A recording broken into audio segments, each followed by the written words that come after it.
guys? Boxing Guru here, and I'm back with another great video. A statement was just released by Froch in which he criticized Gennady Golovkin very heavily. He said, Gennady Golovkin is a small middleweight. I'm a big super middleweight. The fight was maybe talked about a year after I retired. It was never going to happen. Golovkin could not win a fight against me. He's not big enough.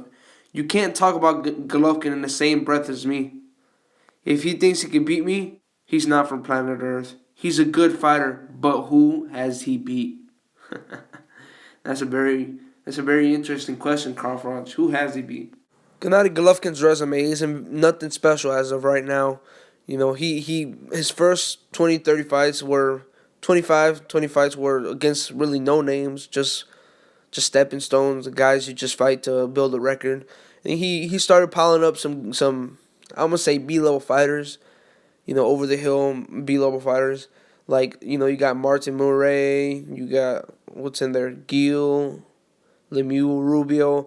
And I would say out of all of them, the best ones he's fought that were his size was Lemieux.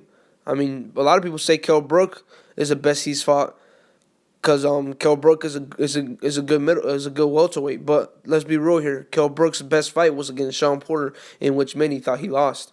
You know, Kell Brook can't go up to middleweight if he's not even proven at welterweight. A lot of people say, "Oh, he's the best welterweight." How is he the best welterweight when he hasn't even beaten all the welterweights in that division? You know, there's a reason he didn't want to fight Errol Spence Jr. Errol Spence Jr. is a very dangerous prospect coming up. You know, he's a contender actually. So he can put the work on Kell Brook. You know, I'm not gonna say definitely. I think I'm a ride with Kell Brook if they fight, but it's definitely a dangerous fight for him. With that being said, I feel like there's plenty of fighters with a better resume than Triple G. I mean, you can make the case Adrian Broner has the best resume. You know, he fought Maidana. You know, he stepped it up. As soon as he went into the full welterweight division, he fought a monster in Maidana. You know, no concessions. You know, he fought the best. You know, he didn't win, but he still got in there and fought them. You know, you got Maidana has a better resume than him, and he's not very technically sound.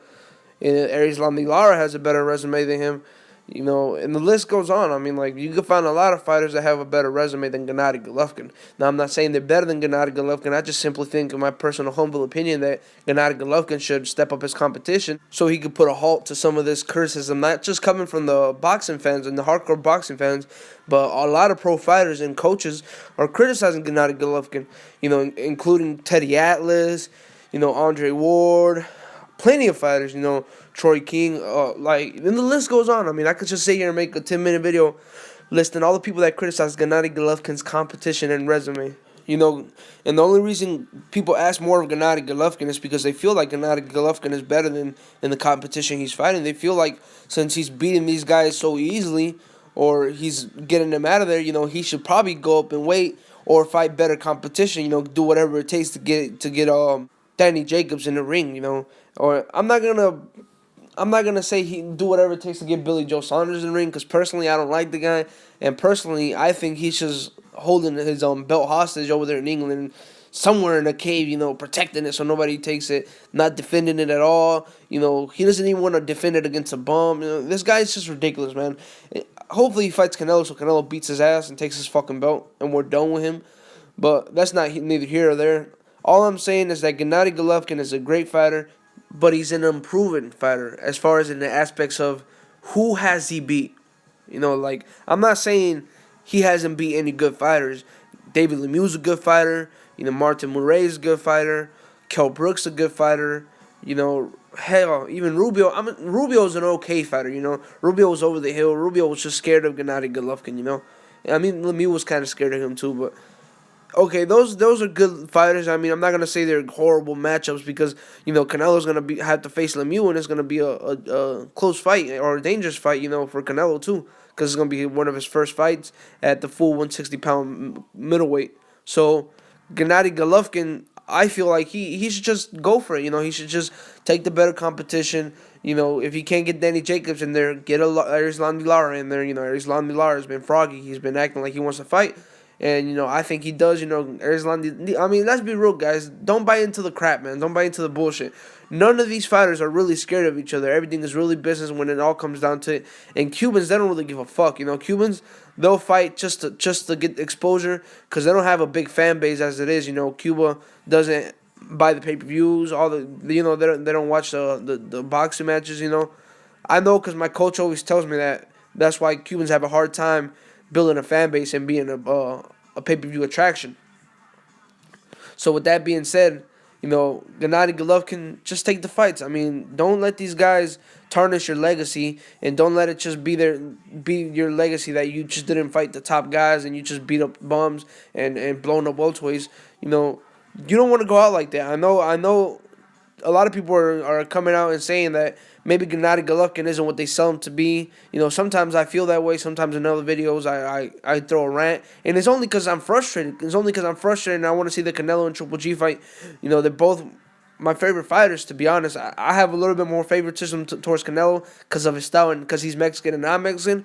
But at the end of the day, when Gennady Golovkin fights another fighter, I watch his fights. And not even his hardcore fans buy his fights. I bought the David Lemieux fight, but they don't buy his fights.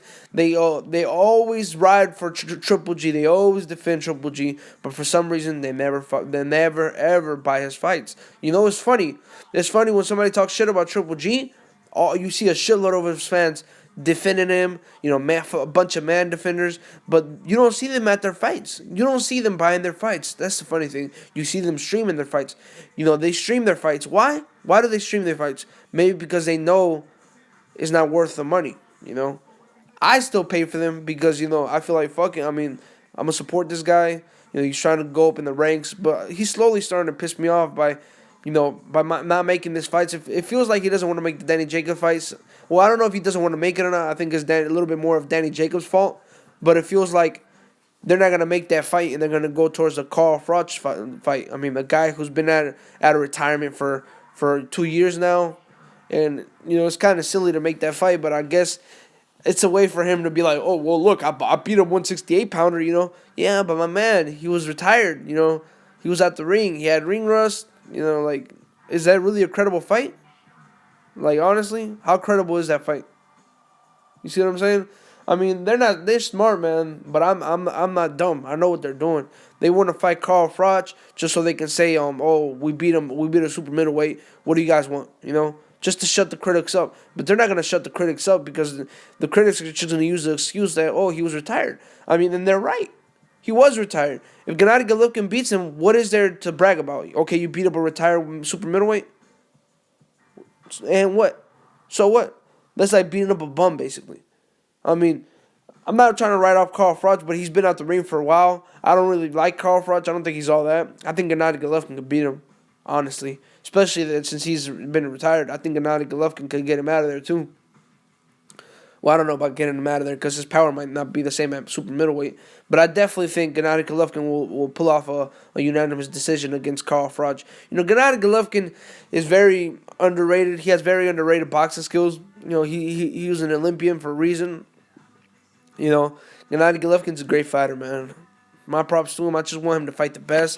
And I'm going to criticize him. I mean, if he doesn't fight the best, I'm going to start criticizing him even more. You could call me a hater. I don't care. I just want to see the best fights. And if this guy's not making the best fights, then I'm going to talk shit about him. Whine all you want. Cry all you want. That's just how it is. This is Boxing Guru. Like the video if you haven't liked the video. Comment if you haven't hate commented. Comment good if you haven't commented good. And subscribe if you haven't subscribed. I'm out.